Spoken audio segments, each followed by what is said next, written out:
Ah, Miss Nefer. You made it after all. But what about Yehoda? I'm here to give you an update on how things are going on our end.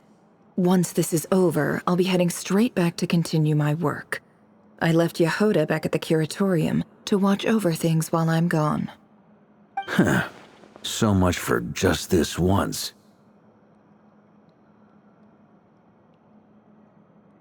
Shh! Not so loud! We're on a roll here. What if she remembers and suddenly decides to back out? Did you say something, Mr. Varka? Huh? I didn't say anything. Right, Flint's? Must have been a frog. They get so noisy around here at nighttime. It's like they're putting on a concert in the background. Anyway, before we begin, there's a few introductions to make. Let me start by saying that it's an honor to be speaking before so many distinguished colleagues and collaborators. First up, we have Miss Lauma. As Moon Chanter, she's the leader of the Frost Moon Scions, a local religious community in Nodcry. Then there's Miss Nefer, boss of the Curatorium of Secrets, an intel gatherer extraordinaire. Nefer is leading the investigation into Rerer's background, assisted by Yehoda and Lauma. From the little I've heard, they're making some great progress. Over here, we have Mr. Flint's, a ratnik and guardian of the abandoned lighthouse. In our last operation, he courageously distracted the wild hunt to buy time for the rest of us. For those of you who've never met, this is Mr. Albedo, a renowned alchemist and captain of the Knights of Favonius investigation team. By his side is a new face for us all, myself included, Mr. Durin, who has come to lend his aid. Next up, we have the Moon Maiden and former Fatui Harbinger, Miss Columbina. Then we have the Traveler, who's earned more titles than I could possibly hope to list out, so I'll spare you the rundown. And Paimon, the ultimate travel companion and quite possibly the best guide in all of Tevat. Wow! That's a lot of people! Great turnout! Miss Nefer, it looks like you might have another job coming your way, so, congratulations on the booming business, I guess. You think I haven't got enough on my hands as it is? Who's looking for me now? That would be me, Miss Nefer. I have a commission for you. And you are? Who I am doesn't matter right now. What does matter is that I'd like you to gather more intelligence about the Recher of Solnari. Well, it's not as if we never take on anonymous commissions. But in your case, I'll have to decline. I'm gonna take a wild guess and say your job's probably more hassle than it's worth. Something about you seems like bad news. It's my eyes, isn't it? Conrian, I assume. And what's with the mask? Are you trying to hide your identity?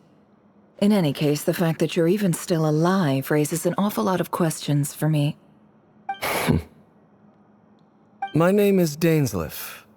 And yes, I am from Conria. As I'm sure you're aware, the Recher of Solnari's real name is Rerir. He was once an acquaintance of mine. Really? Then you must have been quite an influential figure yourself. You flatter me, but none of that matters anymore. My point was simply to clarify why I have asked Miss Nefer to investigate Rerir's background. So you're both from Conria, and it sounds like you used to be friends? What am I missing here? Surely you already know how he became one of the Five Sinners. I'll tell you everything I know. The history of Conria, the names and identities of the Five Sinners. I remember it all like it was yesterday. I have never spoken openly of this before, but the truth was exactly as people say. The Five Sinners were each driven by their own desires, and it was by playing upon these that the Abyss tempted them to their fall, tearing Conria apart in the process. The visionary, Vedafinir, who wished to foretell the future, the wise Horoptatir, who sought limitless knowledge. Gold, Rhine-daughter, who desired to create life. The foul Sertologi, who pursued supreme strength. And last, but not least, Raker of Solnari, Rerir, Ravager of the Moon. Of the five, Rerir is the only one who remains a mystery to me. He never harbored grand ambitions, so what changed in the space of a single night?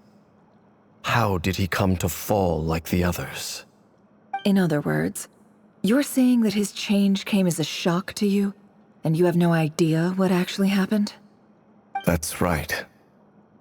You mentioned how the Abyss tempted them, which led to their fall. But what did that look like in practice? And what other context can you give me about the events of that time? The more detail you can give me, the better. Strangely, now that it comes to it, I hardly know where to begin. The fateful night took place during the era of the Eclipse Dynasty. One day, my elder brother, the visionary, Vedafenir, was summoned to the palace by the Vinster King, only for the king to gouge out his eyes and cast him into the dungeons. When I came to hear of this, my fury knew no bounds. I gathered together every ally I thought I had, and together, we set a night to storm the palace and free Ved. Centuries on, the memories of that night still haunt me like a never-ending nightmare. We broke through the palace gates, just like we had planned, each striking towards our separate targets. But then, I was betrayed. Even Vedafenir, the very person I had come to rescue, abandoned me and partook of the Abyss's power. So, it's personal after all. Then tell me, Mr. Dainsleif, what price are you willing to pay?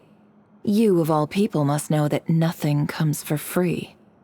I cannot say what price would be worthy of such a commission. But know this. Rerir was not always a madman. Believe it or not, there was a time when he was just an ordinary man, working for the Conrian Intelligence Service.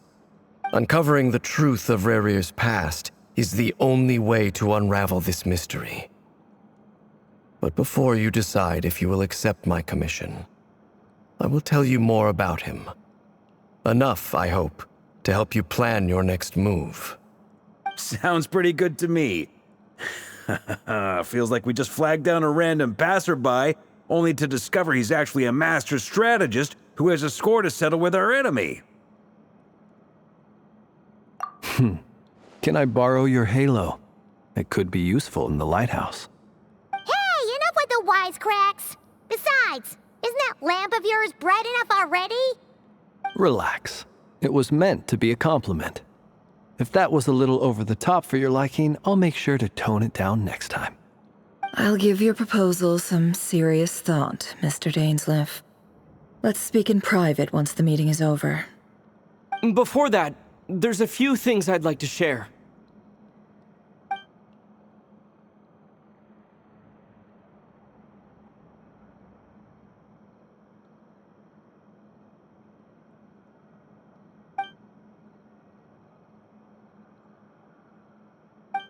Now that we've united the hearts of the three moons, your power should be greatly enhanced. But it seems like that hasn't happened yet? I believe it will take a little longer. You've done so much for me, so I want to be completely honest with you all. Even though I'm doing a lot better now, the truth is, my recovery will likely be an ongoing process. From the moment I was born, my power has been slowly ebbing away. And that is because Tevat has never accepted me. Even with the moons united as one, it seems my rejection cannot be undone. So far, I have yet to find a solution. It may turn out to be a problem that will plague me until the day I finally leave this place behind. Even so, I will do everything in my power to help you drive out the Ray here of Solnari. As Arlecchino put it, this is not about chasing the spoils of victory. It's just a gesture of heartfelt gratitude. Kutar.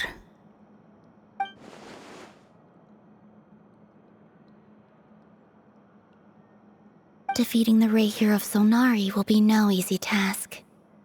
While my strength slowly recovers, we'll also need to gather more intel. Naturally. We should take all the help we can get if we hope to defeat him. We've considered several viable plans now, but our choice hinges on the answers to a few key questions. Is it even possible to kill Rerir? What experiences shaped the person or monster he became? And what's he really after? Given Albedo's expertise in alchemy, I think we should leave him to try and answer the first of these questions. Understood. As for the other two, I'm afraid we'll have to count on you again, Miss Nefer. Believe me when I say it's not my wish to burden you. But right now, relying on your skills is our only option. So you're placing all your hopes on me, huh? We can't thank you enough for agreeing to help us.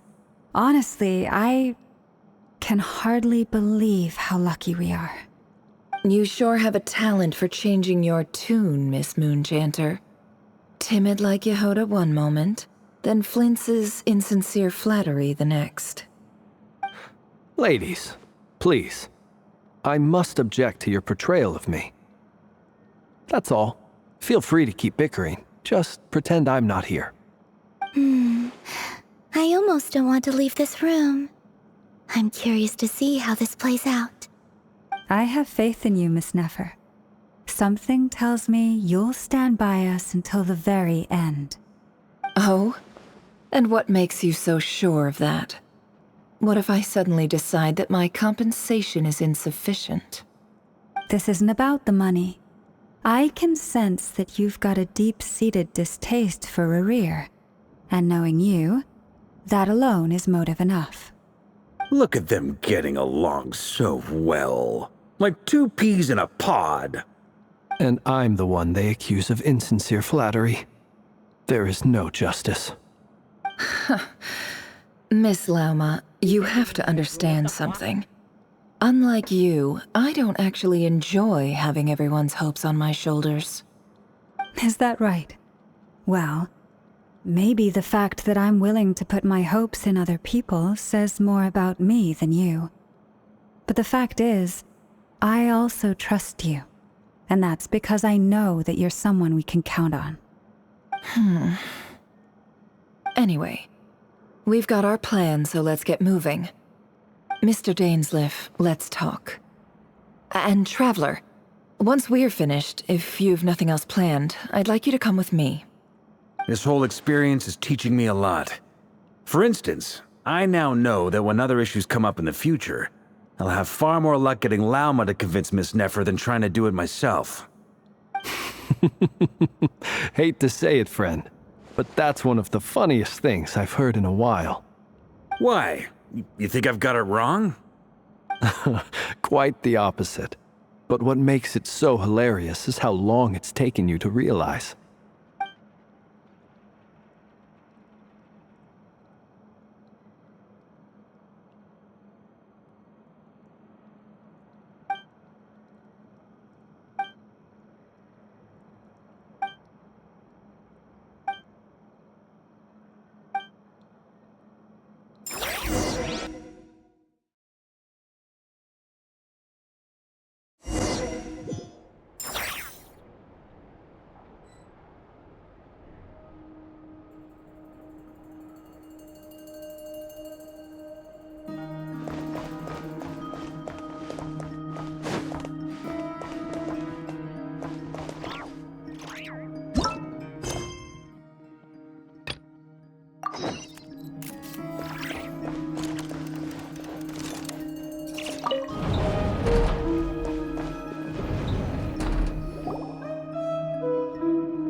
Thank you for waiting. It's okay. We actually used the time to help Dainsleif get a room at the hotel. That's very considerate of you. Now, I trust you share my curiosity about Rarier's past, and you seem fairly familiar with Mr. Dainsleif already.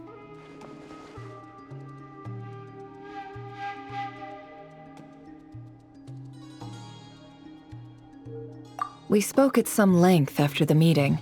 He was the one who suggested I should invite you to join this operation. He feels confident that these secrets will be safe with you. Dane has a lot of faith in us, that's for sure. Likewise. I appreciate that you got right on board without interrogating me about why I invited you. It shows that you trust me to explain everything in due course. That's because we know what you're capable of. We appreciate you too, Nefer. You might have been forced to help in the beginning, but this time, it was your choice. That's one way to put it. Another is this, that once a decision's been made, it's set in stone. After that, my only goal is to see it through. Alright, so here's how it is. I'm going to access Rarier's thoughts again using my confidential method. Now, I'm sure you've seen things like this before on your travels, so you're surely well aware of how dangerous it can be. The reason I've gathered you all here is to ensure my safety during the proceedings. I plan for us to enter the fragment of his consciousness together, and once inside, I will focus on searching for information. Think of this as a diving expedition into someone's brain. If I'm the diver, you are my safety equipment, tasked with keeping me alive while I'm under the surface. Once the ceremony begins, we will all be spying on privileged information. But in the interests of safety, you must remain absolutely silent at all times. We will discuss our observations after the ceremony has concluded. Lastly, any individuals of a weaker constitution are advised not to partake in the ceremony. In any case, Paimon has her own job to do, which requires staying in the room but not joining the ceremony.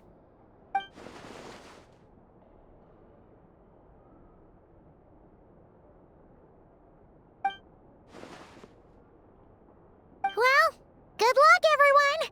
Sounds like all Paimon can do is cross her fingers and root for you guys. There's a little more to it than that. I was being serious when I said you have a job to do. While the rest of us are inside Rarier's mind, it's imperative that we have a team member on the outside. In the event that something goes wrong, you will be our first responder. I don't anticipate any issues, but the extra level of safety will be greatly appreciated. I second that. This is a dangerous operation here, and you're our whole rescue team. That's pretty much the most important job in the crew. So, Paimon's like the lifeguard? Yeah, that makes sense. All right, got it. Good. Please, take a seat. We'll get started momentarily.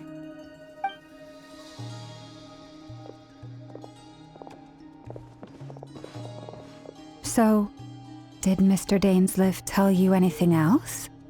He told me that he believes Rarier kept some big secrets in his life. He's not sure that they were the cause of his eventual downfall, but he's asked me to uncover what those secrets were all the same. But surely you're not planning to go through with this, no matter the cost. If you think that, you'd be overestimating me. I'm a businesswoman, not a mercenary. But I do have my own professional reasons for taking this job. You think I'd turn down the opportunity to get a first-hand glimpse into Conrian history? No chance. Well, as long as you don't let morbid curiosity get in the way of safety concerns, we're good. We'll do whatever we can to help you. You're such a killjoy.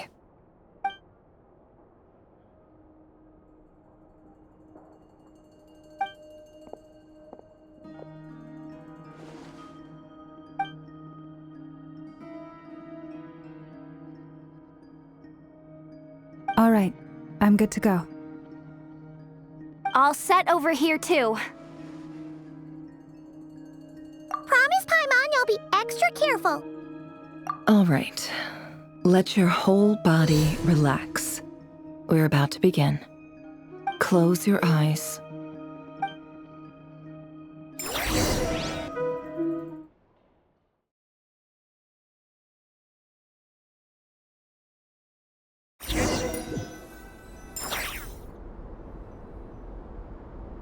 Phew. Could this be his office?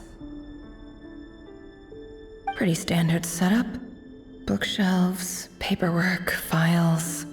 According to Dainsliff, Rarier used to be an intelligence operative. Chances are there's plenty of top secret intel stashed away in this room. Is this where you keep your secrets, Rarier? Can't say I'm not looking forward to this.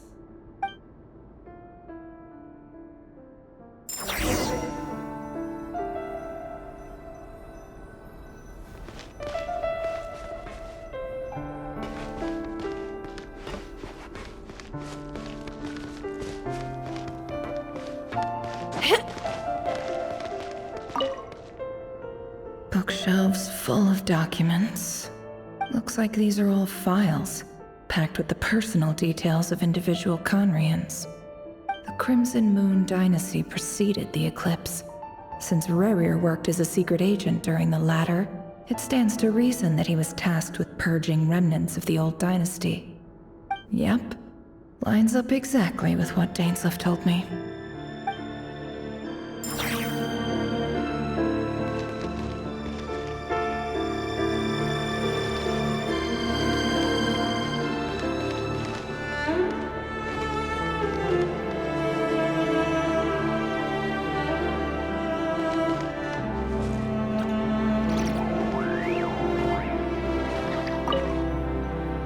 A file tucked inside a folder.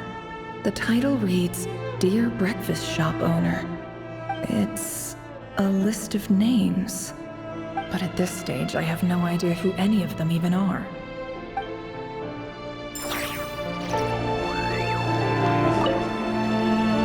Wonder what kind of encryption technique this is.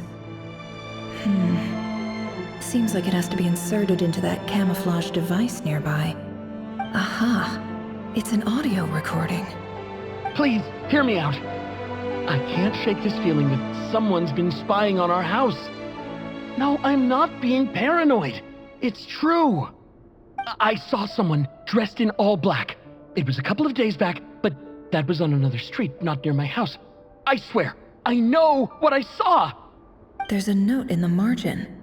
Surveillance of the Runforther residence has concluded. We apprehended the target and filed the mission report last night. Could the voice in the recording belong to one of Rarier's targets?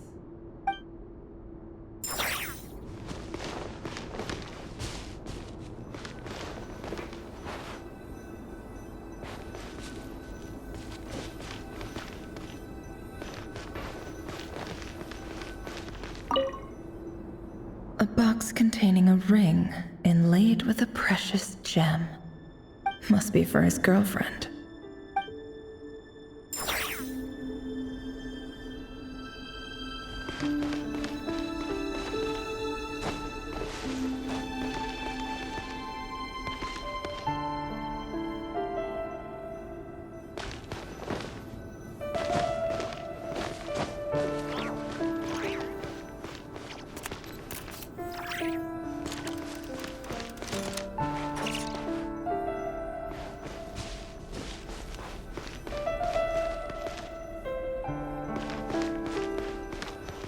He looks even gloomier than last time. I wonder what's changed.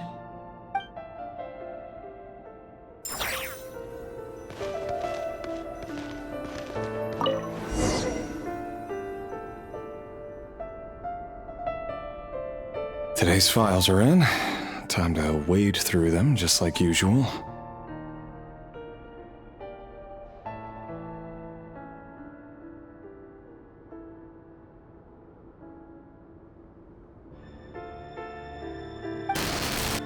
Male, 51.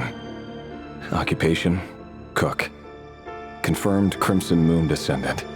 Has maintained frequent contact with other descendants over the past year. Poses a threat to the dynasty.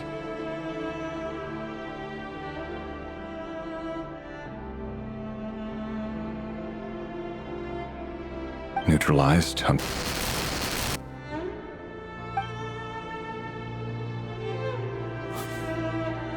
This one should be archived under purged targets.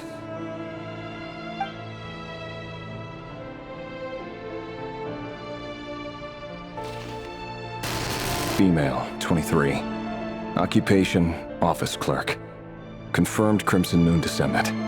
Has maintained frequent contact with other descendants over the past year. Poses a threat to the dynasty. Neutralized.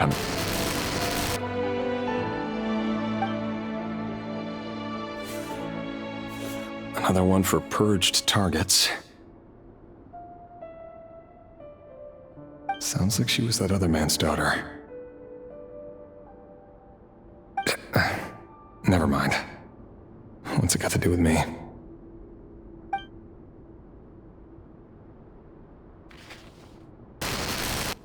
Male, 40. Occupation, teacher. Confirmed Crimson Moon descendant. Has been observed making contact with other descendants during the past year. Poses a threat to the dynasty. Neutralized on...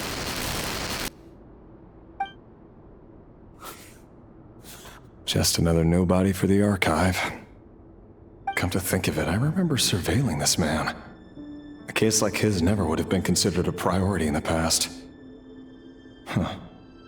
He barely even interacted with other Crimson Moon descendants.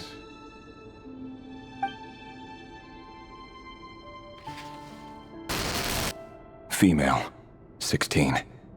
Occupation, none. Orphan and confirmed Crimson Moon descendant. Has been observed making contact with other descendants during the past year. Poses a threat to the dynasty. Neutralized on...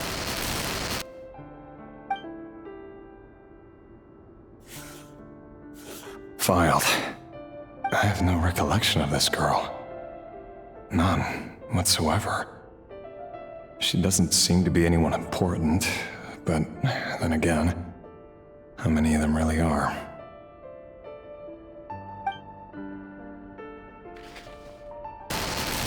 Female, 13. Occupation, none. Orphan and confirmed Crimson Moon descendant. Has been observed making contact with other descendants during the past year. Poses a threat to the dynasty. Neutralized on...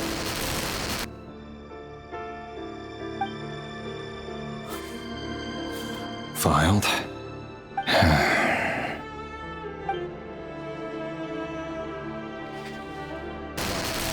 Male, 11. Occupation, none. Orphan and confirmed Crimson Moon descendant. Has not been observed making any contact with other descendants during the past year. Poses a threat to the dynasty. Neutralized on...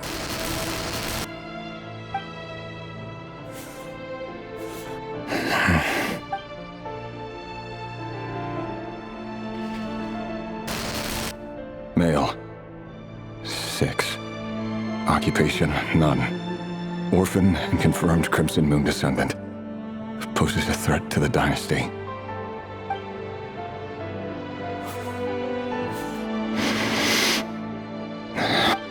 It's funny, isn't it? Your job is becoming both harder and easier at the same time, depending on how you look at it. Sooner or later, the Crimson Moon descendants will be completely wiped out. But as their numbers dwindle, they become harder and harder to track down. That's not how it is. Fortunately, however, most of the able-bodied adults have already been taken care of. The remaining weaklings will be increasingly easy to deal with. No! No. My job is to ensure the survival of the Eclipse Dynasty. And the only way to do that is by eliminating any and all potential threats. It's a perfectly legitimate line of work. Every single one of my colleagues can attest to my fairness. And if my friends were aware of the facts, I know they'd back me up too. Assuming, of course, that they were aware of all the facts.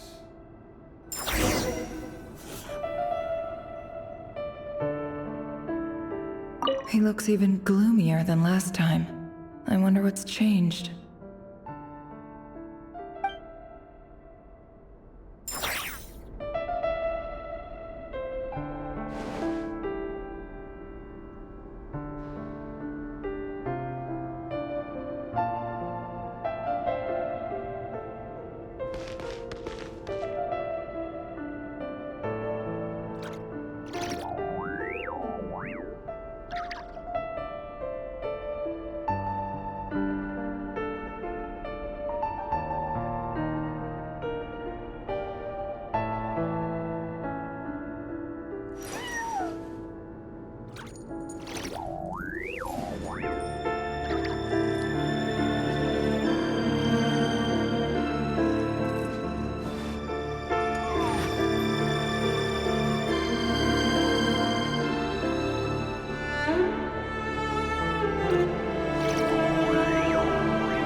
Don't trust your eyes uncritically.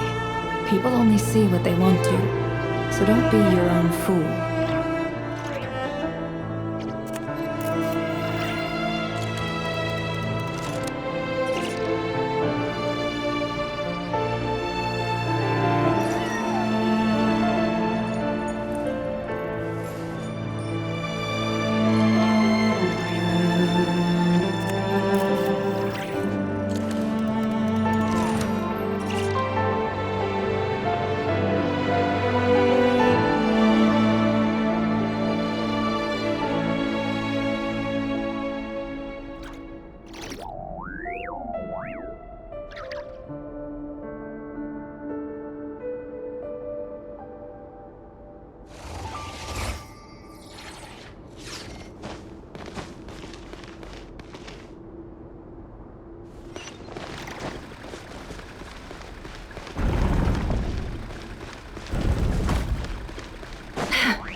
It all adds up.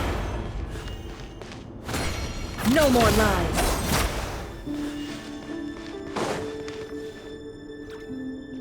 Mr. Vedifalnir, it's been quite some time since we last met. Revier, I trust you're here because you have something important to discuss. Forgive me. I wasn't tuning out, it's just, I noticed you didn't even phrase that as a question. As if you knew I was coming. Tell me, does someone in your position ever feel the need to ask questions at all? It is indeed within my power to foresee certain things. Things like your arrival. I was just thinking, it won't be long before I'll be inviting both you and Dane to my wedding. That isn't a lie, but nor is it a fact as such. It's a wish, isn't it?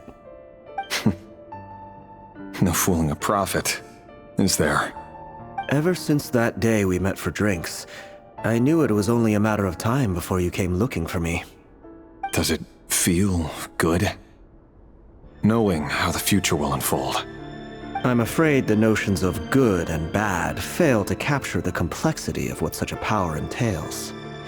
Once you've seen what will come to pass, it can be all too easy to succumb to fear and melancholy. Unless, of course, you learn to abandon these feelings.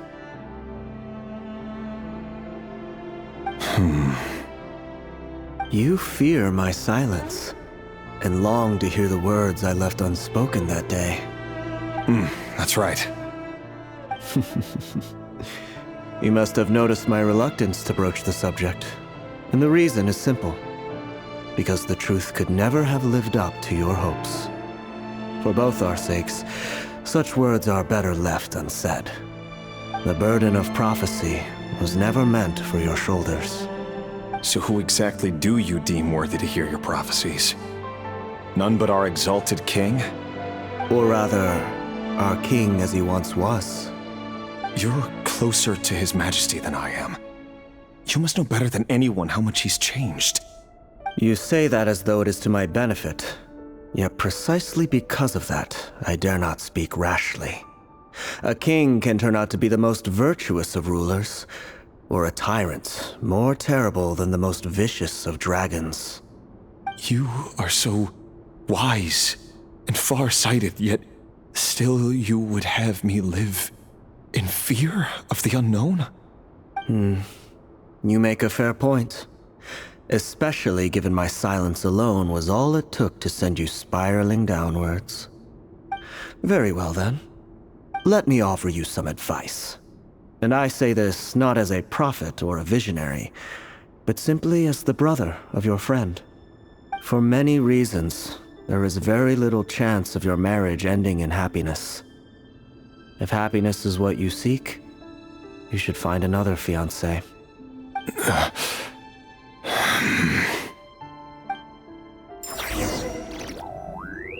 Hold on. There's that same black fog again. Could this memory belong to Thelindis? Guess I better tread carefully.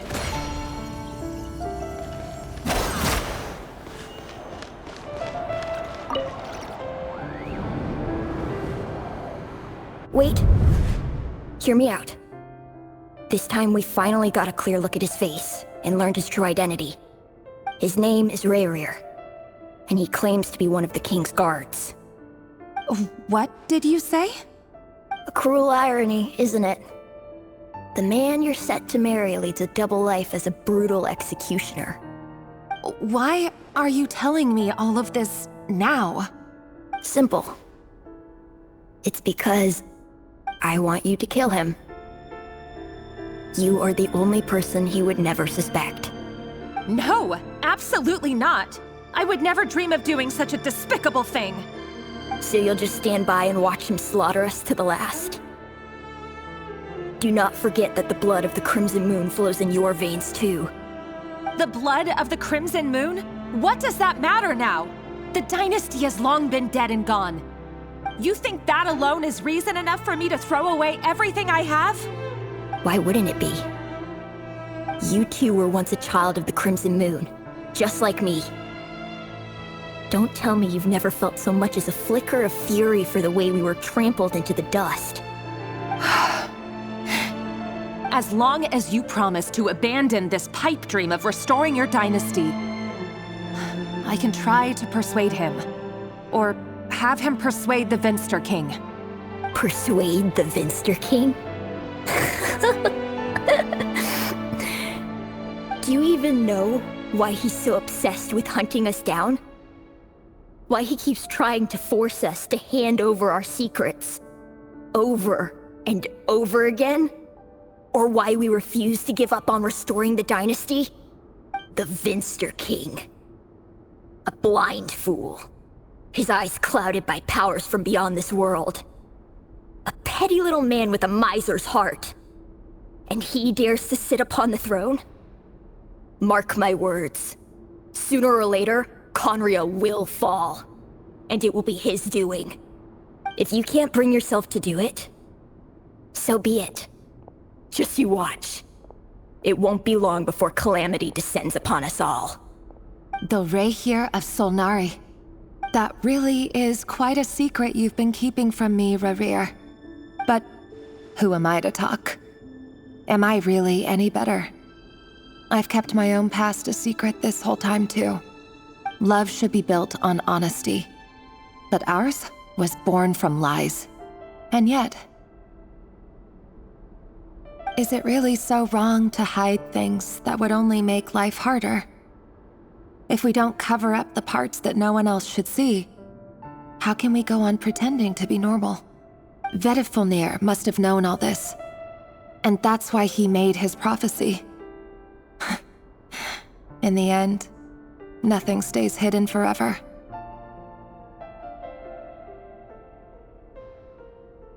But I won't just sit by and watch this disaster unfold. I'll do everything in my power to protect what I cannot afford to lose, no matter who I have to face.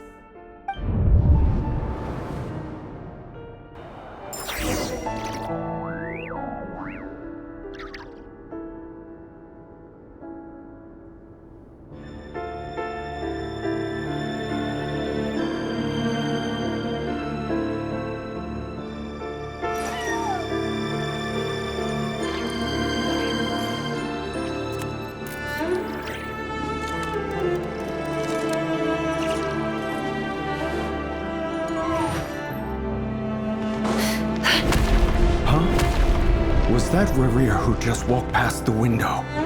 Doesn't it give you the chills that he still takes the same road to work every day, as if nothing ever happened? Those people at the deli. Enough already. They're clearly pretty taken by their own disguises, so just smile and play along. Pull the rug from under beasts like that, and you'll risk having your throat torn out. Deli. They're talking about those people from the opposition. Right. I'd almost forgotten they used to run a deli. People of no consequence always vanish so easily. And no one even remembers them.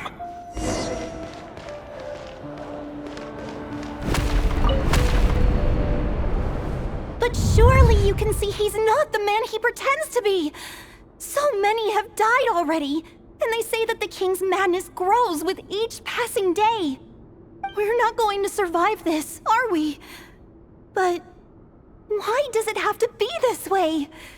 Do we really deserve to die just because of the blood that runs through our veins? Felindis, are you even listening? Sorry, Freether. My mind was off wandering. I heard you, though. You're talking about what Rerir said. He's just following the king's orders. He's a secret agent, and it's his job to hunt down rebels and dissidents. By the time you first met him, he'd already taken lives. Maybe he was using you from the very beginning. No. Rerir has no idea I have anything to do with the Crimson Moon. My family are only distant relatives of the main lineage, and besides, my eyes are perfectly ordinary. Truth be told, apart from my teacher, pretty much no one knows I have any connection to any of it. It's been a long time since my family severed ties. But as Orlog said, who could possibly talk sense into that raving lunatic of a king? No one! I'll work something out. Trust me, I'm with you all. But for now, you need to keep yourselves hidden. Don't let anyone find you, anyone at all. Don't forget that Rerir is an Eclipse operative. You need to be extra careful when he's around. And when I am too. For now, don't come looking for me. And if anything happens to me, just act like we've never met. If even you can't escape this, what hope do the rest of us have? But after all this time together, surely he wouldn't lay a hand on you. I won't speak in his defense, nor can I give you a clear answer to that question. But I'll do everything I can to put an end to this. Here, hold on to this. If an opportunity to escape presents itself, take it. You'll be glad you took some spare change. You call that change? But what about you? I've got a job, and there's still money coming in. But you can't go anywhere right now. Please think about yourself for once.